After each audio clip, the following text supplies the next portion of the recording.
देखो, सभी लोग ध्यान से सुनो। ये रोग है। रोग क्या है, परिभाषा पहले लिखाई गई है।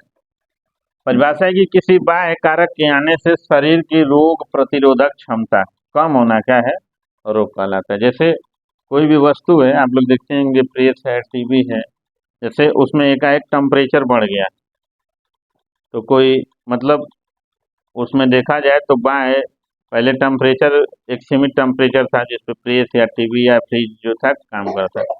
एकाएक उसके में कोई परिवर्तन हुआ तो क्या होता है, खराब हो जाता है, निष्क्रिय हो जाएगा या तो कार्य करना बंद कर देगा। ठीक उसी तरीके से शरीर भी, एक तरीके से देखें तो मानव शरीर में भी कह रहा है कि किसी बाह्य कारक के आने से शरीर की प्रतिरोधक क्षमता का कम होना क्या कहलाता है, रोग कहलाता है। बाह्य कारक कुछ भी हो सकता है, बुखार हो, क्या बोलते हैं, आपका पेट खराब हो, कोई भी चीज, या कोई वायरस आ जाए जैसे कोविड था, उसके आने से हमारे शरीर की जो मतलब पहले की जो क्षमता थी, जैसे आपके यहाँ ऐसे समझिए कि आपके आपके यहाँ एक रूम है, एक रूम में 4 या 5 लोग रह सकते हैं। शहरों में तो 5 5 6 6 लोग रहते होंगे। शहरों का जो सिटी है दिखाने के लिए भौकाल वाला होता है, लेकिन असली में बड़ी समस्याएं होती हैं। एक चारपाई है, उस पे उसी पे 3 तल्ला, रूम के अंदर 3 तल्ला, एक 3 तल्ले के बगल में दूसरा 3 तल्ला, दूसरे 3 तल्ले के बगल में तीसरा 3 तल्ला। और मान लीजिए एक रूम में 6 लोग रह रहे हैं, 3 लोग और आ गए तो एडजस्ट करने में दिक्कत होगा ना, होगा कि नहीं होगा। वैसे शरीर की अवस्था है भाई, शरीर में हमेशा शरीर की इम्यूनिटी क्या बैलेंस अवस्था में रहती है। थोड़ा कम हो जाए या थोड़ा अधिक हो जाए तो उसके कम या अधिक होने से जो शरीर में विकार देखने को मिलते हैं, विकार मतलब परिवर्तन देखने को मिलते हैं, उसे क्या बोलते हैं, रोग बोलते हैं। जैसे कोरोना था, कोरोना में होता क्या था कि एक नया वायरस हमारे शरीर में आ जाता था और वो पहले के वायरस से कहता था कि आप अपना घर द्वार छोड़ के जाइए, अभी यहाँ पे रजिस्ट्री कौन करेंगे, हम करेंगे। ठीक है। तो जब एक व्यक्ति के या एक कहें कि किसी के जमीन पे जब आप एडवर्ब पोजीशन जबरदस्ती जाके अधिग्रहण करेंगे, तो जैसे जमीन है रुद्र भाई का और आप जाके उस पे क्या शुरू में किराएदार बन के रहे, और किराएदार तो बने शुरू में, धीरे धीरे समय के साथ आप क्या किए कि उस पे अधिग्रहण करना करना शुरू कर दिए।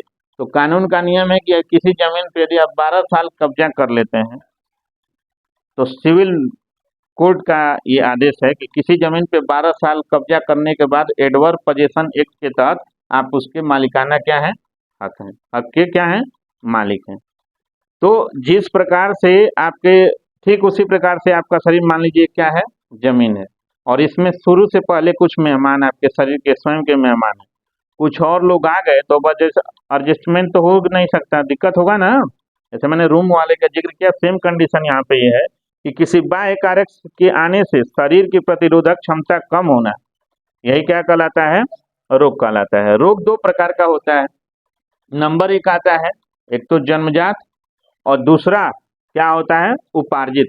उपार्जित का मतलब जिसको दावत हम खुद देते हैं। इसको और अच्छे से अगर आप समझते हैं तो ऐसे समझिए, मान लीजिए आप कहीं भंडारे में जाते हैं, भंडारे में बुलाया गया कि आप आइएगा भैया, आप तो आइएगा ही, सब परिवार लेके आइएगा। अब आप देखे पड़े कि सब परिवार है, सब परिवार को छोड़ दिए, तू हम लोग घरे रह जा, हम ही जाएंगे, और आप निकल गए यात्रा पे और गए और पूरी पार्टी का आनंद अकेले अपनी थी क्या गोदाम में इंजॉय करने लगे, रखने लगे, तो इसका साइड इफेक्ट क्या होगा, वो देखने में आपको क्या मिलेगा उसको समझ लीजिए। जब आप मानस से अधिक, हमें एक संतुलित मात्रा में एक तरह से कहें कि संतुलित मात्रा में ही कैलोरी को लेना चाहिए। जरूरत है आपको 4 पूड़ी लेने की, और अवसर देख के शादी ब्याह तिलक का मार दिए 10 10 8 पूड़ी, तो उस समय क्या होगा, शरीर का जो सिस्टम होगा वो तो दूषित होगा ना, बिगड़ेगा ना।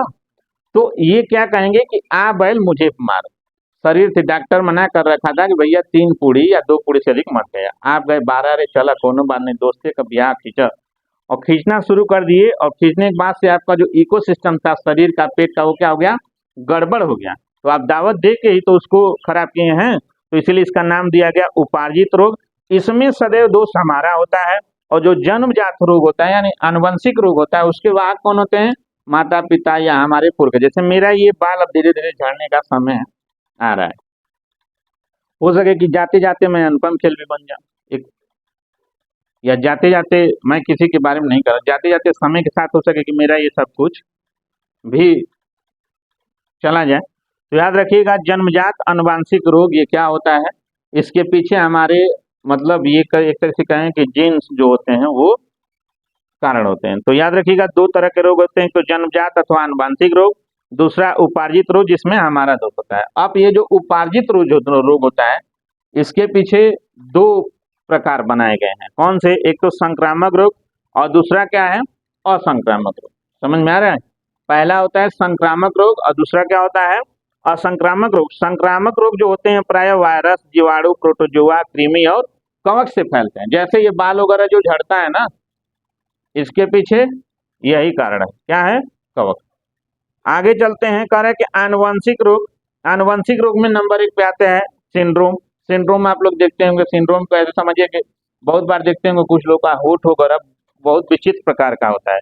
इसका होठ देखेंगे कि होठ मोटा होगा या पतला या क्या कहेंगे कि होठों के पास उनको देखना विशेष प्रकार का देखेंगे कुछ लोग के शरीर में। सब कुछ ठीक है, होठ में कुछ परिवर्तन या एक तरीके से सिंड्रोम कई प्रकार का होता है। तो सिंड्रोम के पीछे कहीं ना कहीं आनुवंशिक लोग होते हैं। कौन होते हैं? आनुवंशिक मतलब माता पिता, यही ये कहें कि आनुवंशिकता में सिर्फ माता पिता नहीं आते हैं, पितामह और मातामह, मतलब ये कहें कि पिता के पक्ष के भी बाबा, दादा, चाचा, चाची सबको आनुवंशिकी में डाल दिया तो जा सकता है। और साथ ही साथ माता के पक्ष में नाना, नानी, मामा, मम्मी, अगर किसी को ऐसा है तो संभवतः है कि आपको भी ऐसा हो जाएगा। जैसे शुगर पे रिसर्च लोग करते हैं, शुगर के बारे में कहा जाता है कि शुगर भी आनुवंशिकी है ना।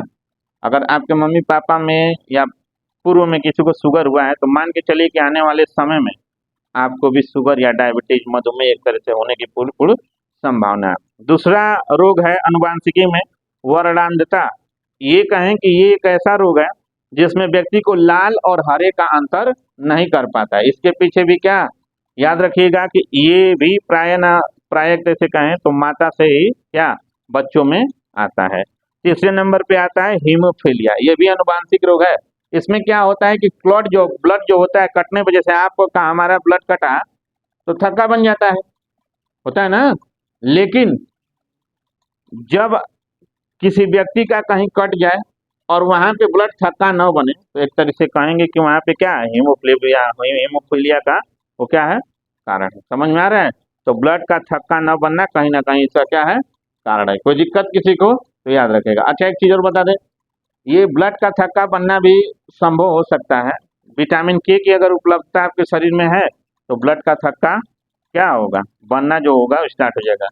बीच में आया था एक शोध हुआ था कि जो शाही परिवार है, जैसे ब्रिटेन के शाही परिवार वगैरह जो है, वहाँ के प्रिंस का अगर कहीं कट जाता है तो ब्लड जल्दी रुकता नहीं है। तो ऐसा तो है नहीं कि उनको विटामिन के मिलता नहीं होगा। अरे भाई, विटामिन के का स्रोत कौन है? गोभी है, ब्रोकली है, इन सब में क्या मिलता है? अत्यधिक मात्रा में विटामिन के मिलता है। जो लोग विटामिन के गोभी वगैरह खाएंगे तो उनको जाहिर सी बात है कि उनके ब्लड का जो ये मतलब थक्का नहीं बनने का प्रोसीजर है वो थक्का बनने में परिवर्तन हो जाएगा।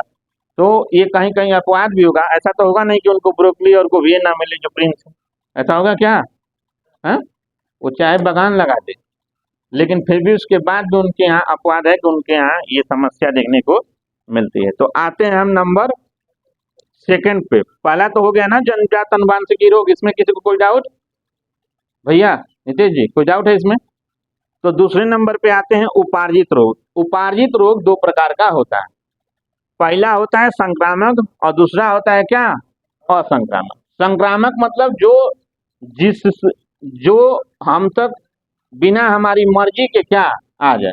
संक्रामक मतलब जो अपने आप फैलने वाला हो। जैसे अब हमको सर्दी जुकाम हुआ और हम पूरा दबा के खींचे पीछे की तरफ आ ले छींकिए और आप हमारे पास आ गए, तो अब कहना कि नहीं है जरूरत कि आ छींकिए और ले छी में आपके पास वो चला जाए। जैसे ही हम ऐसे शुरू किए कि आ छी, जो हमारे अंदर के मतलब एक तरीके से कहें कि वायरस थे वो आप तक क्या रास्ता बना लेंगे। तो ऐसे रोग जो बिना हमारी मर्जी के आप तक पहुंचने का प्रयास करें उनको क्या बोलेंगे? संक्रामक।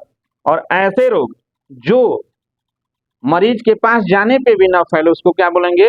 असंक्रामक। जैसे कैंसर के मरीज का आप इलाज करेंगे तो कैंसर आपको हो जाएगा क्या? नहीं होगा। गठिया, गठिया नाम सुने होंगे। गठिया के मरीज का या हड्डी वगैरह में दर्द होता है। जब इंसान को गठिया हो जाएगा तो चलने में बड़ी सारी प्रॉब्लम होगी। बहुत लोग मैंने देखा है छोटे छोटे उम्र में उनको गठिया हो चुका है। तो गठिया वाले मरीज का आप इलाज करेंगे तो आपको गठिया हो जाएगा था, उनका ठेंगुना दिखा तो तोरे दुखाए लगी, ऐसा तो होगा नहीं। तो ऐसा नहीं ना है, तो याद रखिएगा कैंसर गठिया। अच्छा हिस्टीरिया क्या है? हिस्टीरिया एक ऐसा रोग है, ये भी असंक्रामक रोग है। जैसे मान लीजिए, अब देखिए यहाँ पे मजाक मत लीजिएगा, ये रोग प्रायः अविवाहित स्त्रियों में होता है। बड़ा तेज गुस्सा आएगा, यहाँ मैं कहलक ही कोनो बात कहलक ना, बस वो शुरू हो जाएंगे। तो ये प्रायः अविवाहित लड़कियों में होता है, और जैसे विवाह हो गया ये गायब हो जाता है। याद रखिए हिस्टीरिया एक ऐसा रोग है जो अविवाहित लड़कियों में होता है, जिनका विवाह अगर लेट हो गया या विवाह नहीं हो रहा है, और जैसे शादी हो गया ये गायब हो गया।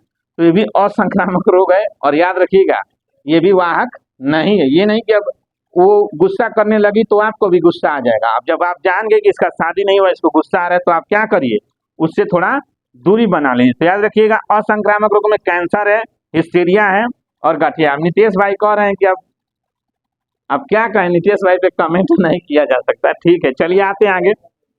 विषाणु विषाणु जनित रोग। अच्छा विषाणु जनित रोग क्या होता है? विषाणु को अंग्रेजी में क्या बोलते हैं?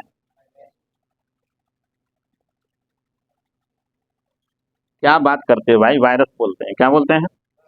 याद रखिएगा। चलिए आते हैं हम विषाणु जनित रोग। नंबर 1 पे आता है, क्या है? गलसुआ। ये इसका नाम आप लोग सुने हैं? गलसुआ किसी को हुआ है, देखे हो कभी? बोलो भाई, अमन भाई तुम देखे हो? तुम जी?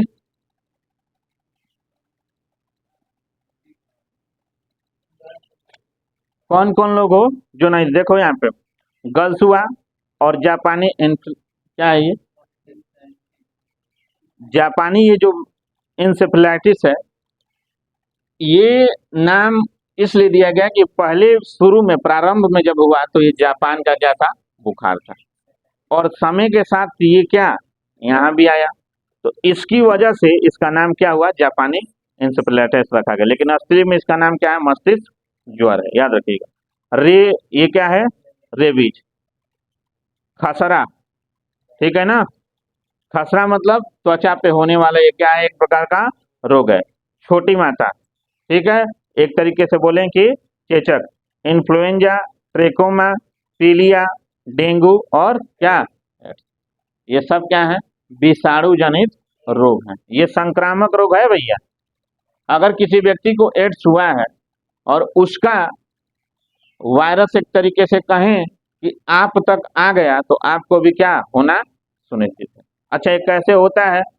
तो यौन संबंधों से और साथ ही साथ किससे होता है? तो ऐसा इंजेक्शन, जैसे मान लीजिए हमने आपको लगाया और वही इंजेक्शन फिर अपने आप को लगा लिया। अगर आप मान लीजिए आप में से कोई एड्स संक्रमित है, एक बात कहते हैं, तो उस इंजेक्शन को जब अपने में हम लगाएंगे तो कंफर्म है कि अगला पीड़ित व्यक्ति कौन होगा? हम होंगे। पीलिया, याद रखिएगा पीलिया वायरस, एक तरीके से कहेंगे पीलिया जो है वो विषाणु जनित रोग है। और पीलिया में मुख्य रूप से, याद रखिएगा मेरी बात को, पीलिया में मुख्य रूप से तंत्रिका तंत्र जो होता है वो क्या होता है? खराब हो जाता है। तंत्रिका तंत्र पीछे पढ़ा दिया गया है, इतना टाइम भी नहीं है कि फिर इसको बताया जाए। तंत्रिका तंत्र मतलब, तंत्रिका तंत्र मीन्स भाई, तंत्रिका का आशय आम आम भाषा में क्या होगा? हाँ, नर्वस सिस्टम। मेलू भाई कहने लगे कि स्केलेटन सिस्टम याद रखिएगा। तंत्रिका तंत्र मतलब क्या होता है, ध्यान समझिए, समझने की जरूरत है। नसों के अध्ययन को क्या बोलते हैं? Nervous system. और उसी नसों के अध्ययन नर्वस सिस्टम को ही क्या बोलते हैं? तंत्रिका तंत्र बोलते हैं। तो आप लोगों को टॉपिक पीछे से पढ़ा दिया जाता है, आप पीछे से याद नहीं करेंगे, और जब राय मांगा गया तो अकेला फुआ वाला राय देने लगेंगे, तो गड़बड़ाएगा ना भाई। अगला क्या भाई? हाँ, याद रखिएगा। तो ये पीलिया, डेंगू, एड्स वगैरह, ठीक है ना? डेंगू क्या है? डेंगू फैलता है ना? डेंगू क्या है? डेंगू एक तरीके से कहें तो एक तरीके से क्या है? तो विषाणु जनित रोग है। इसको फैलाने में एक तरह से कहें कि वाहक के तौर पे कौन है? तो मच्छर होते हैं। कौन होते हैं? मच्छर। जैसे मान लीजिए आपको डेंगू हुआ, आपके शरीर पे मच्छर बैठा और वहां से बैठ के हम मेलू को प्रसादी दे दिया, और वहां से फिर मेरे पास तक आ गया, तो ये जो एक तरीके से कहें तो डेंगू का वाहक कौन होता है? तो मच्छर होते हैं। वाहक समझ में आ रहा है ना कि कोई डाउट है वाहक में? वाहक मतलब फैलाने वाला कौन है। तो याद रखिएगा, फिर से एक बार रिकॉल करा दें तब आगे की तरफ बढ़ेंगे। रोग के बारे में बताया गया था कि किसी बाह्य कारक के आ जाने से शरीर के प्रतिरोधक क्षमता का कम होना रोग कहलाता है। रोग दो प्रकार का होता है। पहला होता है जन्मजात आनुवंशिकी रोग, कैमरामैन थोड़ा साइड में बैठ जा। उपार्जित रोग, जिसमें हमारा दोष होता है। गलत नहीं ना बोले? कैमरामैन कैमरामैन पहले ही तैयार रहे हैं फोकस करने के लिए। तो याद रखिएगा, उपार्जित रोग पहला संक्रामक, दूसरा असंक्रामक। संक्रामक में विषाणु, जीवाणु, प्रोटोजोआ, कृमि और कवक से संबंधित। और आनुवंशिकी में क्या होता है? सिंड्रोम, वर्णंधता, हेमोफीलिया। और असंक्रामक में कैंसर, हिस्टीरिया, गठिया। इन रोगियों को अगर आप जाके छुएंगे तो ये फैलने वाले रोग क्या नहीं है। विषाणु जनित रोग में गलजुआ, जापानी इंसेफेलाइटिस, रेबीज, है ना, खसरा, ये मतलब खसरा मतलब त्वचा पे होने वाला रोग, छोटी माता, इन्फ्लुएंजा, चेचक, है ना, वही है, 2 बार लिख दिया गया, ट्रिकोमा, पीलिया, डेंगू, एड्स इत्यादि। समझ में आ गया ना? अब अगला टॉपिक है तुम्हारा क्या है? विषाणु जनित रोग था। अगला पॉइंट है जीवाणु जनित रोग। अब कैमरामैन पहुंच। देखो भाई, ये जीवाणु जनित रोग है। हैजा, हैजा समझ में आ रहा है? खूब दबा के खाए आप, और साथ में मुंह भी चला और कोई और भी चलने लगा। जैसे आप गए फ्रेश होने, मुंह भी तो कहीं और से भी फ्रेश हो रहे हैं, मुंह भी चलने लगा। तो जब दोनों एक साथ, तो उसको क्या बोलते हैं? हैजा बोलते हैं। Syphilis, pneumonia. लेकिन निमोनिया क्या है ना कि निमोनिया माना जाता है कि सिर्फ बच्चों में होता है। नहीं भाई, कोई भी ऐसा व्यक्ति जिसका फेफड़ा वगैरह कमजोर है तो निमोनिया उसको हो सकता है। मैटर समझ में आ रहा है ना? निमोनिया बहुत खतरनाक भी बीमारी है। निमोनिया जिनको हो गया और सही से इलाज नहीं किए तो उससे देहांत भी हो जाता है। निमोनिया अपने आप में बहुत। कोरोना के समय होता क्या था? कोरोना का जो एक तरीके से कहें, कोरोना जब अपने पराकाष्ठा पे जाता था, अंतिम चरण में जाता था, तो एक तरीके से कहा जाए तो इंसान को क्या हो जाता था? निमोनिया। निमोनिया की वजह से ही इंसान की क्या मौत होती थी। मियादी बुखार, ये भी क्या है? बुखार है। ये भी जीवाणु जनित है। तपेदिक यक्षमा, यक्षमा, तपेदिक, कामा हमने लगाया है, लगाएंगे तो भी नहीं तो याद रखिएगा। ये प्रायः क्षय रोग के अंतर्गत आने वाले रोग हैं। क्षय रोग से आपको समझ में आ रहा है ना? क्या? टीबी भी समझ में आ रहा है ना? टीबी, अच्छा कुछ लोग को लगता है कि टीबी सिर्फ फेफड़े से होता है। नहीं भैया, टीबी किसी भी शरीर के अंग से टीबी हो सकता है। हड्डियों की टीबी हो जाती है, जरूरी नहीं कि फेफड़े से हो। हड्डियों का भी टीबी होता है। बोन टीबी नाम सुने हो ना? कई बार मूवियों में भी दिखाया जाता है। देखो, तुम लोग मूवी देखा करो तो थोड़ा ज्ञान लिया करो, है ना? ये नहीं कि अब पुष्पा झुकेगा नहीं सीख लिए, अब बाकी सब छोड़ दिए। पुष्पा झुकेगा नहीं सीखो तो सीखे ही, पुष्पा झुकेगा नहीं ये तो सीख लिए। ये भी सीख लो दोस्त कि पुष्पा ने कैसे बड़े चीज को छोड़ के अब पार्टनरशिप की तरफ क्या कदम बढ़ाया। कभी कभी जीवन में बड़ा न मिले तो छोटे से ही, अगर बड़े का रास्ता दिखे तो छोटा ही स्वीकार करना लग चाहिए, है ना? ये नहीं कि छोटा को छोड़ के बड़े की तरफ बढ़ गए, बड़ा तो मिला ही नहीं, छोटा भी चला जाए। आधी छोर पूरी को दावे, पूरी दूर अधियो ना पावे। तो जीवन में जो मिले उससे संतुष्ट। तो यह क्षमा, इसको रोकने के लिए बीसीजी का टीका लगाया जाता है। बीसीजी का टीका याद देखे होंगे, छोटे छोटे जब बच्चे होते हैं तो उनको उस समय लगाया जाता है। डिप्थीरिया, भोजन विषाक्तता, गलत खाना खाने से, या ये कहें कि भोजन के गलत तरीके से करने से, ये एक तरीके से कहें तो क्या विषाक्तता फैलता है। काली खांसी, इसी को बोलते हैं, कहीं कहीं ध्यान दिए होगा, कुकुर खांसी। कुछ लोग ठाए ठाए करते रहते हैं कपड़ा पर 10-10 मिनट पे होता है ना? कुछ लोग इतना 10 मिनट में ठाए ठाए बंदूक चला देंगे, रुक रुक के कुत्ते जैसे थोड़ा सा खांसेंगे। अब खांस के नहीं ना देखा है, गड़बड़ा जाएगा मैटर। तो क्या होगा? काली खांसी, इसी को बोलते हैं कुकुर खांसी। टिटनेस, भैया दुनिया का सबसे खतरनाक रोग है टिटनेस। अच्छा, गलतफहमी लोगों में इतनी है कि अब इसको क्या कहा जाए। टिटनेस, लोग सोचते हैं कि सिर्फ कुत्ता आया, अरे सॉरी, आप लोहे से कट गए तो टिटनेस होगा। नहीं, कोई भी दूषित चीज, जैसे मान लीजिए ईटा है, वो मिट्टी से लगा हुआ है, आपके ऊपर गिर गया, कहीं गिरने से कट गया, अब उस पे उस जो मिट्टी के गलत जीवाणु थे वो आपके शरीर में आ गए, अब वो धीरे धीरे आपके शरीर को क्या डैमेज करेंगे। और याद रखिएगा 3 दिन से लेके टिटनेस अगर किसी को हो गया तो 48 घंटे के अंदर इंजेक्शन लगता है। बचपन में तो बचपन में 5 लगाया जाता है उसका समय समय के अंतराल पे टीका। लेकिन अगर आपको कहीं कट गया मिट्टी से या लोहे से या किसी भी तरीके से, मान लीजिए कहीं कट गया और मिट्टी आ गया, तो 48 घंटे में यदि आप टिटनेस का इलाज करा लेते हैं तब तो आप बच जाएंगे। नहीं तो 3 दिन से 21 दिन के अंदर आपको जाना है। और टिटनेस बहुत भयानक भयानक रोग है अपने आप में, कटने को इतना इसीलिए देखिएगा जब किसी को एक्सीडेंट वगैरह होता है और ज्यादा खून बहता है तो डॉक्टर कुछ लगाए या ना लगाए टिटनेस का इंजेक्शन जरूर लगाता है। 3 दिन से लेके और 21 दिन में व्यक्ति का मौत एकदम सुनिश्चित है टिटनेस से। इसलिए अगर आपका कहीं कटे या ज्यादा रक्तस्राव है, रक्तस्राव माने ज्यादा शुद्ध हिंदी नहीं ना हो जा रहा है, रक्तस्राव माने आपका खून बहने लगे, तो उसको रोकने के बाद डॉक्टर देखिएगा पहला इंजेक्शन देता है टिटनेस का। अगर नहीं देगा तो टिटनेस अपने आप में बहुत खतरनाक बीमारी, इंसान की जो मांसपेशियां होती हैं खींचने लगती हैं, हड्डियां प्राय इंसान खींचने लगता है, शरीर की इम्यूनिटी सिस्टम कमजोर होने लगती है, सांस लेने में एंजाइटी फील घबराहट टाइप में आएगा। और एक समय आएगा कि व्यक्ति क्या हुआ, अरे बड़ी बढ़िया रहना, बड़ी बढ़िया रहना, चल गई ना। ये जो शब्द होगा 21 दिन में सुने के मिल जाए, है ना। आप पूरी बकरीर का तजन्यता मिली मिलबे करे। तो याद रखिएगा टिटनेस अपने आप में बहुत ज्यादा क्या है, खतरनाक है। प्लेग चूहा, इसको मैंने लिखा काली मौत, तो बहुत लोग बोले कि काली मैया वाली ले जाएगा, नहीं नहीं नहीं, ऐसा कुछ नहीं है। याद रखिएगा काली प्लेग चूहा से होने वाला एक रोग है जिसे काली मौत कहा जाता है। पहले ये आया ना तो जैसे ये विदेशों से हमारे यहाँ आया हुआ रोग है। प्लेग को पढ़ाएं तो बहुत बड़ा टाइम लग जाएगा। तो चूहों से जनित ये रोग है। और ये जब पहले के समय में होता था ना तो इससे इंसान को जब होता था तो याद रखिएगा जब जब प्लेग वगैरह होता था तो इससे एक ही साथ कई कई सौ लोग मर जाते थे, है ना। पता चला कि कोई चूहा संक्रमित शिप में चला गया, वो अनाज में जाके क्या हुआ, मर गया। अब पूरा दूषित अनाज हो गया। अब उस अनाज को जितने लोगों ने खाया वो पता चला कि धीरे धीरे धीरे फैल गया और संक्रमण हुआ।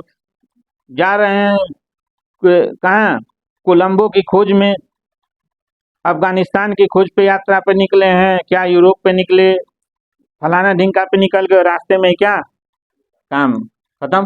तो ये एक ही साथ बहुत ज्यादा मात्रा में लोग क्या हो गए, मरने लगे, जिसकी वजह से इसको क्या नाम दिया गया था, काली मौत। ये बहुत ही ज्यादा मात्रा में लोग मर गए। अब तो प्लेग वगैरह मतलब नियंत्रण में आ चुका है ना। लेकिन पहले के समय क्या थे, सब लाइला थे। जैसे शुरू में याद आप लोग को अगर अगर जानकारी होगा तो टीबी से बहुत लोग मर जाते थे।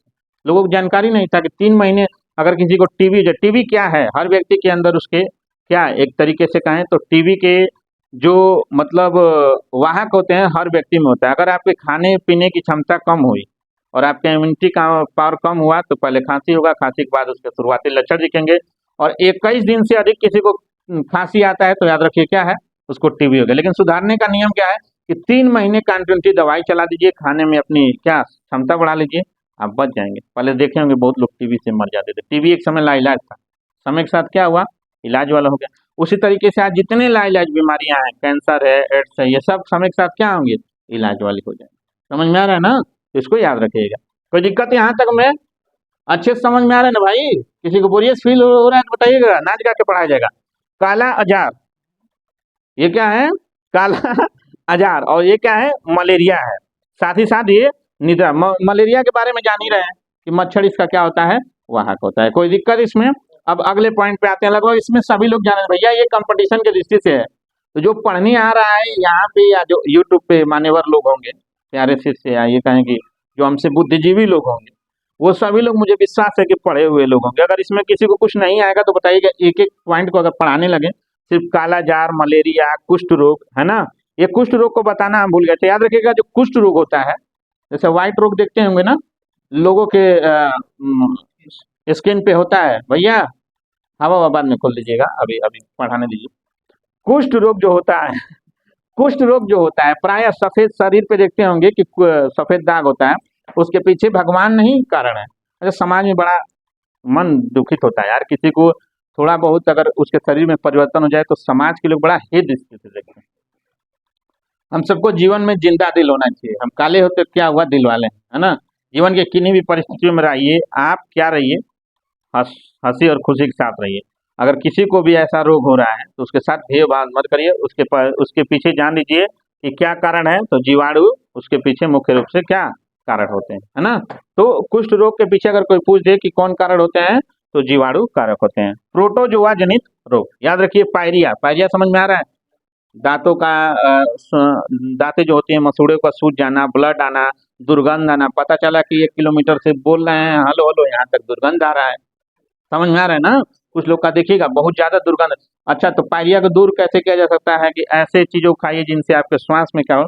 अच्छा, याद रखिए इंसान को कभी अपने, जिस व्यक्ति का मुंह महकता होगा उसको खुद का मुंह कभी महकता नहीं है ना, तो आप कहेंगे तो उसको बुरा लगेगा।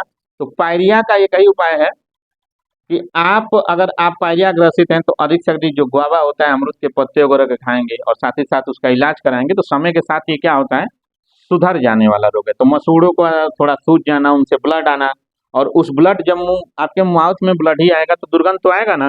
तो इसी प्रकार के रोग, इसके पीछे प्रोटोजोआ होता है। पेचिस, पेचिस समझ में आ रहा है, गांव में ये बड़ा इंपॉर्टेंट शब्द है कि पेचिस जैसे हो गई बा। अब क्या है पेचिस, कि आपके पेट का सिस्टम जो संतुलन अवस्था थी वो समय के साथ क्या हुआ, थोड़ा सा गड़बड़ हो गया। तो समय के साथ आपके जो पेट की डाइजेस्टिव सिस्टम की अवस्था थी वो गड़बड़ हो गई, उसी अवस्था को क्या बोलते हैं, पेचिस। तो पेचिस, पायरिया, पायरिया, पेचिस, मलेरिया, ये सब क्या है, प्रोटोजोआ जनित भी रोग है, याद रखिएगा। काला अजार यहाँ पे लिखा गया था ना भाई, और निद्रा रोग ये तो हो गया। कवक जनित रोग, देखिए क्या है ये, दाद, खाज, कुछ कहना चाहते हो, दाद, खाज, दमा, गंजापन। कवक नाम सुने हो ना, कवक क्या है, हैं? कवक मतलब एक तरह से कहें तो शैवालों से लगाया जाएगा। तो दाद, ये त्वचा पे होने वाला एक रोग है। खाज, है ना, खाज से मतलब वही जो खुजली टाइप में होता है। दमा, ये भी किसके वजह से होता है, ये कवक की वजह से। दमा को ऐसे समझ लीजिए, जब आप लोग कहीं धूल दूसरी जगहों पर जाते होंगे, देखिएगा सांस उस लेने में बड़ा दिक्कत होता होगा या खांसी आता होगा, क्यों वंदना जी, ऐसा होता है ना। तो याद रखिएगा, दाद, खाज, दमा और क्या, गंजापन, ये सब किससे जनित रोग हैं, तो कवक जनित रोग हैं। और पानी से जनित रोग, पानी से होने वाले रोग में टाइफाइड, दुनिया की सबसे खतरनाक बीमारी में टाइफाइड है। टाइफाइड पहले होता है, इंसान को दूषित पानी पी लेंगे तो टाइफाइड होगा, टाइफाइड में बुखार आएगा, वही बुखार ज्यादा घिसता घिसता घिसता चला गया तो पीलिया हो जाएगा, और वही पीलिया 21 दिन से अधिक और एक तरीके से 3 महीने से अधिक अगर हो जाता है तो वही पीलिया लास्ट में जाके हेपेटाइटिस बी, दुनिया का सबसे भयंकर रोग। आपको हेपेटाइटिस बी हो गया या हेपेटाइटिस हो गया तो उसका बड़ा नियंत्रण है। हेपेटाइटिस बी से संक्रमित व्यक्ति का, अगर आप तौलिया यूज करते हैं, कंघी यूज करते हैं, शेविंग कराता है, वो सब यूज करते हैं, तो आप समझिए कि आप भी संक्रमित होने वाले। यही कारण है कि जब हेपेटाइटिस बी का इलाज कराया जाता है तो उसमें सारे जो औजार वगैरह, जैसे ऑपरेशन वगैरह कहीं होता है तो सारे औजार नया लाए जाते हैं, एक बार ऑपरेशन करने के बाद फिर उसको विनष्ट किया जाता है। अगर नहीं किया गया तो उस औजार से जिसको होगा उसके वायरस मरेंगे, वो जो होंगे मरेंगे नहीं, और उनको क्या होना तो सुनिश्चित है। तो पहला पानी जनित रोग टाइफाइड है, दूसरा क्या है, डायरिया है। डायरिया समझ में आ रहा है ना, क्या है, लूज मोशन, पेट खराब होना, समझ में आ रहा है। अगला है, उसके बाद से क्या है, पीलिया है, और उसके बाद से क्या है, पीलिया तो है ही है, पीलिया को मैंने बता दिया, पीलिया के पीछे कारण वही पानी होता है। और उसके बाद से क्या है, पेचिस है, और पेचिस के बाद क्या है, हैजा है, और हैजा के बाद क्या है, फ्लोरोसिस। कोई दिक्कत इसमें। तो रोग आज का टॉपिक था। रोग में मुझे लग रहा है कि आप सभी लोग क्लियर हैं। कोई दिक्कत है हिमांशु सिंह भैया, आपको, इंद्रजीत, तुमको, नितेश? तो आज के लिए इतना है, अगले दिन अगला टॉपिक रहेगा बायो से योगा। बायो अपने आप में बहुत इंटरेस्टिंग टॉपिक है। कैमरामैन थोड़ा रुक जाया करो यार, थोड़ा समझ लेने दो। अगर इसमें किसी को डाउट होगा आप लोगों में, या कहीं से मान लीजिए कहीं विषाणु और जीवाणु के बदले कहीं वायरस या बैक्टीरिया के बदले कुछ निकल गया होगा, किसी को लगता होगा कि इसमें कुछ पॉइंट निकल के आ चुका है, तो कृपया कमेंट में बताइएगा, अगली वीडियो में ध्यान दीजिएगा। अच्छा, मैं गलती भी क्यों करता हूँ बता देता हूँ। एक आध दो जगह गलती जान के किया जाता है कि अगर आप सही में पूरी वीडियो देख रहे हैं तो कमेंट करेंगे, और नहीं देख रहे हैं तो आएंगे देख के चले जाएंगे। तो अगर कहीं मैं जान के गलती बोल रहा हूँ तो उसके पीछे यही कारण है कि पढ़ने वाले होंगे तो सही कमेंट करके जाएंगे, और अगर नहीं तो फिर आप नहीं करेंगे, यानी आप पूरा वीडियो नहीं देख रहे हैं, देखो वैसे चले जा रहे हैं। तो अगर कहीं आपको बोलने में वायरस या बैक्टीरिया में कहीं आपको लगता होगा कि सूक्ष्म अंतर हमने गलत कुछ किया है तो उसे जरूर बताइएगा। Thank you.